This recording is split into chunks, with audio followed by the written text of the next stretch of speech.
நான் உலகை சார்ந்தவனாய் இல்லாதது போல் அவர்களும் உலகை சார்ந்தவர்கள் அல்ல. யோவான் 17ஆம் அதிகாரம் 16வது வசனம். இந்த பெண்களுக்கு இயற்கையாகவே இந்த மண் மீது ஒரு உறவு இருக்கு, இயற்கை மீது ஒரு உறவு இருக்கு. அதனாலதான் அவங்க என்ன பண்ணுவாங்க, இந்த செடிகள் எல்லாம் நல்லா வளர்ப்பாங்க வீட்டுல.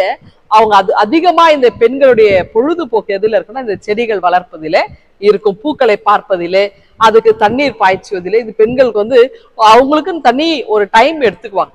அவங்களுக்கு ரொம்ப பிடிக்கும் இந்த செடி வளர்க்கறது. எனக்கும் ரொம்ப பிடிக்குங்க. அதாவது இந்த ரோஜா செடிகளை நிறைய நான் வாங்கி அந்த ரோஜா செடிகளை வளர்ப்பதிலே எனக்கு ரொம்ப நாட்டம் உண்டு. இப்படிதான் ஒரு ரோஜா செடியை நான் வாங்கியே என் வீட்டுல வச்சிருந்தேன். நிறைய ரோஜா செடிகள் இருக்கும்.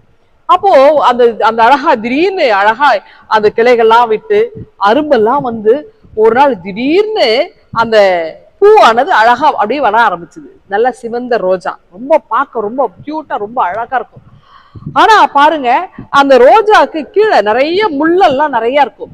ஆனா அந்த ரோஜா வந்து ரொம்ப அழகா இருக்கும். நான் அது கிட்ட போய் நின்று அது கிட்ட எல்லாம் பேசுவேன்.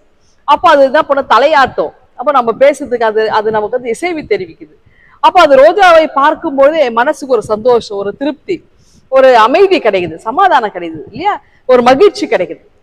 ஆனா நம்ம நம்ம வந்து இந்த ரோஜா கிட்ட போய் கை வைக்க போனா நம்மள அறியாமையில அந்த முள்ளு நம்மள குத்தும். அப்போ பாருங்க, இந்த ரோஜா அந்த முள் நிறைய முட்கள் நடுவுல அழகான ரோஜா அப்படி மலர்ந்து முகமலர்ச்சியோட நம்ம பார்த்து சிரிக்குது இல்லையா. அப்போ நம்ம என்ன பண்றோம், நிறைய முட்கள் இருக்கும்போது அந்த முட்களை பார்க்கறது கிடையாது.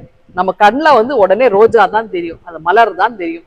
அதை என்ன பண்ணுவோம்னா அதைத்தான் நம்ம ரசிப்போம், முள்ள பார்க்க மாட்டோம். முள்ளு குத்துனா கூட அதை பத்தி கவலை இல்லை, நமக்கு அந்த ரோஜாவை பார்க்கும்போது ஒரு சந்தோஷம் வரும். அப்போ ரோஜாவும் முட்கள் மத்தியிலே அது வளருது. ஆனா அது தனக்கென்று ஒரு தனி ஆளுமை தன்மை அது வச்சிருக்கு பாருங்க. என்ன அழகா எல்லாரும் தன்பால் ஈர்க்குது இல்லையா. இப்படிதாங்க ஆண்டவராக இயேசு கிறிஸ்து கூட அவரை சுற்றி நிறைய முட்களை போல மக்கள் இருந்தாங்க.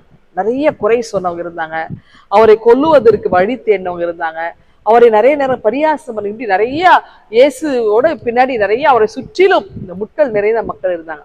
ஆனால் எல்லா அந்த முட்கள் இருந்தாலும் இயேசுவை எல்லா மக்களும் நேசித்தாங்க. அவரை பார்க்கும் போது எல்லாருக்கும் ஒரு சந்தோஷம், இயேசுவினுடைய முகத்தை பார்க்கும் பொழுதே ஒரு நிம்மதி கிடைச்சது, ஒரு சமாதானம் கிடைச்சது இல்லையா, சந்தோஷம் கிடைச்சது. இந்த உலகத்துல யார் வீட்லயும் இல்லாத சந்தோஷம், யாரை பார்த்தாலும் கிடைக்காத ஒரு நிம்மதி அந்த இயேசுவின் முகத்தை பார்க்கும்போது அவரோடு இருந்த மக்களுக்கு கிடைச்சது இல்லையா.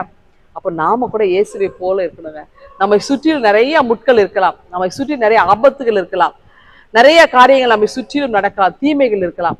ஆனால் முள்ளின் நடுவே இருக்கிற ரோஜாவை போல நாமும் முகமலர்ச்சியோடு சந்தோஷமாய் இருப்போம். நம்மண்டை வருகிறவர்கள் மகிழ்ச்சியா இருக்கணுங்க, சமாதானமா இருக்கணும். நாம முள்ளு மாதிரி குத்தக்கூடாது, நம்ம மலர்ந்து மனம் வீசணும், இயேசுவின் நற்கந்தமாய் நாம் இருக்கணும்.